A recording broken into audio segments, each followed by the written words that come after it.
থেকে এবার এক হয়েছে বিশ্বের ৪৪টি দেশ। বীরদর্পে গাজা অভিমুখে এগিয়ে চলছে দেশগুলোর ১০০ জাহাজ। বলা হচ্ছে এটি পৃথিবীর বৃহত্তম সমুদ্র মিশন। বিশ্ব বিবেককে নাড়িয়ে দেওয়া এক ঐতিহাসিক সমুদ্রযাত্রা বিস্তারিত জানাচ্ছেন পলাশ খান।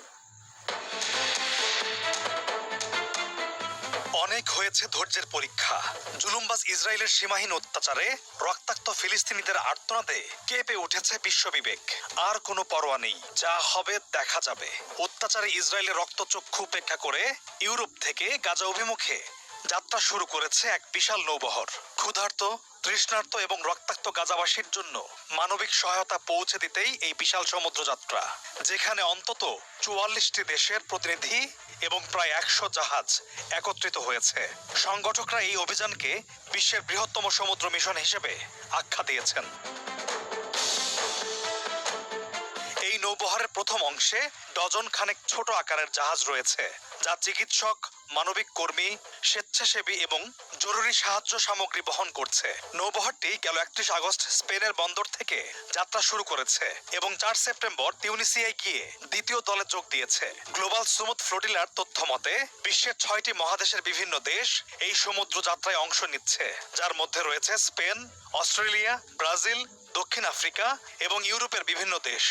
অংশগ্রহণকারীরা কোনো সরকার বা রাজনৈতিক দলের সঙ্গে সম্পর্কিত নন। তারা গাজার নিপীড়িত মানুষের জন্য নিজেদের উদ্যোগেই এই মিশন হাতে নিয়েছে। RICL GMX, যুগের পর যুগ স্থাপনা থাকে মজবুত। নৌবহরটি ৪টি প্রধান কোয়ালিশন দ্বারা পরিচালিত হচ্ছে। এই অভিযানে স্বেচ্ছাসেবী, মানবিক কর্মী, চিকিৎসক, শিল্পী, ধর্মীয় নেতা, আইনজীবী, সমাজবিদ এবং নাবিকরা একসঙ্গে অংশ নিয়েছেন।